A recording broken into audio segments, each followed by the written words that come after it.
Very excited to be here in Sacramento, California with Pepsi. This is a very busy site, like a lot of freight logistics locations are. It's open 24/7, moving beverages around Northern California. So if you thought these Tesla semis were a bit like Bigfoots, maybe you heard about them, maybe saw a picture, a fuzzy one, but you weren't sure they were real or not, we're here to show you that they are real. They're hauling real beverages for Pepsi here in Northern California. Zero emission, delivering goods every day. Sacramento is one of our locations that really embodies our commitment to climate and our PepsiCo positive ambition. The facility is powered by solar. We've got 21 Tesla electric semis. They're associated for 750 kilowatt chargers, electric yard tractors, electric e-transits, and lithium-ion forklifts inside the warehouse here. Battery electric vehicles are essential for us, and it's really grounded in our duty cycle, i.e. how we use our assets, because the good majority of our business is anchored in going to market. We deliver predominantly under 100 miles on a daily basis and run those vehicles around 12 hours a day. So with that duty cycle, we feel that the battery electric vehicle is most advantageous in our decarbonization strategy. It's a fairly mixed fleet, but majority of our fleet in terms of Pepsi is Class 8 heavy-duty tractors. City transportation, which we refer to as delivery, is more localized, more regional. So typically on an average day, a driver might stop between 8 to 12 destinations along the route. The unique thing is that those tractors, for the most part, sit idle overnight. So majority of those routes are done from very early morning into the afternoon. In terms of the transport side of the business, these are much longer routes. So out of our 21 assets of Tesla Semi that we have here, 3 of them are dedicated to the long haul over-the-road routes. The routes may change or may vary between, let's call it 250 miles up to 450 miles. So we have been aggressive to push the limit and demonstrate that we are able to achieve a very high range with a fully loaded tractor with that fleet. We have 2 shifts. We have drivers that start between 1 in the morning to 4 in the morning. And then our second shift, slip seats, starting around between 1 and 3 in the afternoon. We service pretty much the Central Valley and the Northern California as far as transport's concerned. I could be loaded both ways. If I go to Bakersfield, I just do one day because the DOT hour is allowed to be driven. If I go to Fresno, I go to Fresno, come here, then I could take a geo route to Yuba City and drop it off. So it just depends on how far my first round is. With the massive charger that we have, 20 minutes, 30 minutes, and it's back up to 95% from like 5 or 10. So the turnaround is quick. We knew that this was a transformative project. We also knew we wanted it here in Sacramento, and we committed right then internally to this project's success. It was a 3-year process, so we had to bring near 3 megawatts of new service to the facility. At the time, the site was actually running off of 1 substation, meaning that for the project, it added benefit to the facility in that we were able to loop into another substation as well, in terms of just adding resiliency. But the infrastructure for the semi fleet is based on its own single service and meter. When you're doing a fleet project, which is of this scale, you need a dedicated service. You need a dedicated service so that you can take advantage of specific fleet electrification rates. It also serves you well for your LCFS credits, for your accounting, and not commingling that with other load. In addition to the 750 kilowatt chargers, there are also other assets, other electric assets, as well as charging on site. Those other charging solutions, we were able to pull off of existing power from the facility, from our service. However, given the load of which is required to run the semis and charge at the times that we need, 0 to 80% in 45 minutes, we required a lot more integration and work to be done with that infrastructure. Good infrastructure design serves the customer and serves the utility. I think the trick is, what's the right combination to manage that power or that load? How can we set that up in a way that meets operational needs, but is also beneficial for the grid and our customers in keeping infrastructure costs low? Whether that's on-site battery, whether that's automated load management software that's minimizing the power distribution amongst different vehicles and load sharing based on operational needs. Even though new service applications and process is something that is not new, sometimes working with the utility is not easy, and that really helps when you have an advocate that's in there with you during the project. And so we were there. And the interconnection of the battery was something new for us. And so it was really good that we had that level of collaboration with both Pepsi and Tesla. This is a very big deal.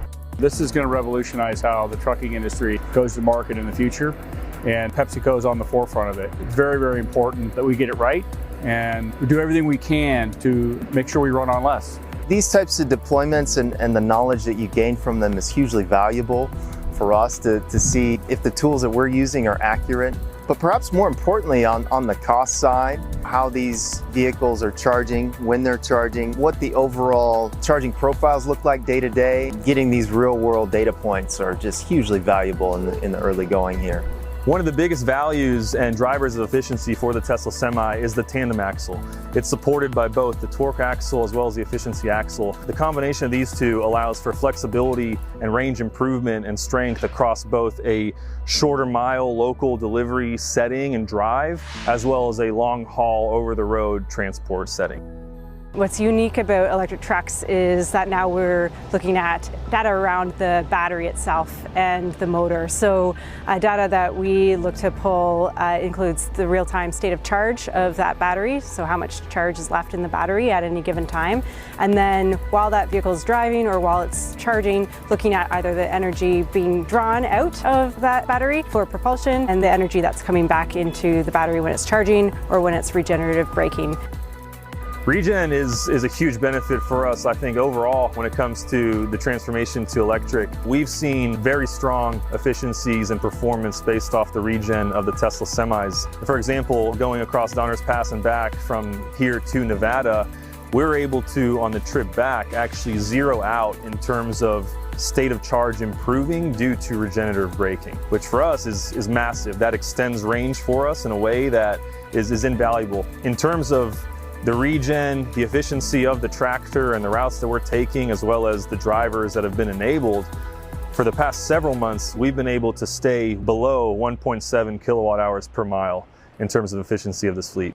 I was driving to the Bay Area a couple months ago, and one of these Pepsi Teslas came up beside me, and I had to grab the wheel because I kept looking over. I just couldn't believe it. I had heard the announcement about them being deployed here in Sacramento, but you know, to see them out in the road in the wild was, it was just really great. It's a real sense of pride, I think, for the community.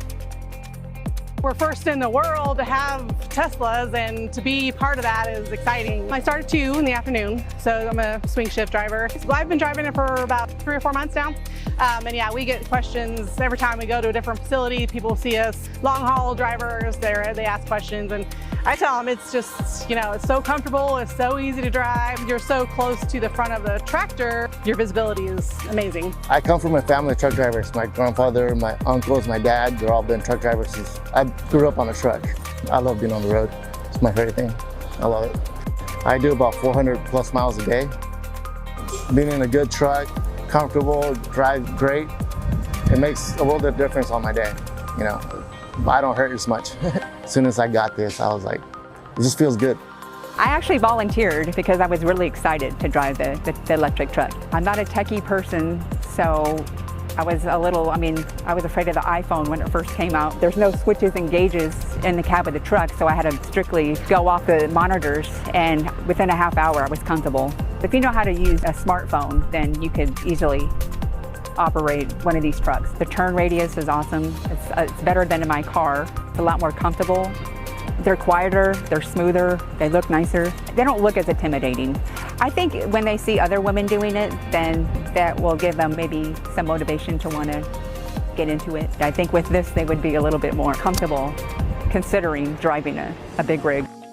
You know, hopefully seeing projects like this and seeing other fleets lead the way will encourage maybe smaller fleets or fleets that have been less excited in the past to kind of come along. As a PepsiCo organization, we have some very bold emissions reduction ambitions. 75% by 2030 and 100% by 2040 under our PepsiCo Positive umbrella. Where we are today with the Tesla semis we have, we're close to about 50% of the transformation to electric. When it comes to finishing that out, we will be building through the rest of the depot, putting in expanded charging to satisfy 100% of an electric fleet here. load flexibility, being able to interact with our grid in a way that we really haven't seen loads interact with our grid before is that next frontier in this journey. And I think that will add a significant value proposition to fleets as well as to SMUD as electric utility. I mean, being able to balance out supply and demand is huge. That's any electric utility's plan is to scale. So everything, both light duty, medium duty, heavy duty, we as a company are focused on building out our internal networks in order to extend range, build out new depots. Outside of just the Tesla charging, we are building out a robust own charging network, which is no small undertaking. So it's an incredible amount of lead time and legwork to go engage the utility, secure the availability, permit and deliver the construction, and erect the hardware itself, followed by commissioning, testing, interoperability. So we're planning about 18 months and trying to work up to 2 years ahead in our total PepsiCo owned infrastructure installation and strategy to continue to support at the time of scaled availability the assets that serve our fleet. Given the construction, given the utility, given the complexity and that lead time, it is easier for us to move a holistic project forward one time, i.e. touch it once. When you're ingraining that much of an energy pool, that many different collaborators to one location, we have now determined, hindsight 2020, it is best and most efficient to go fully deploy EVSE with that first touch. But I think we'll find in our future locations, we develop holistically the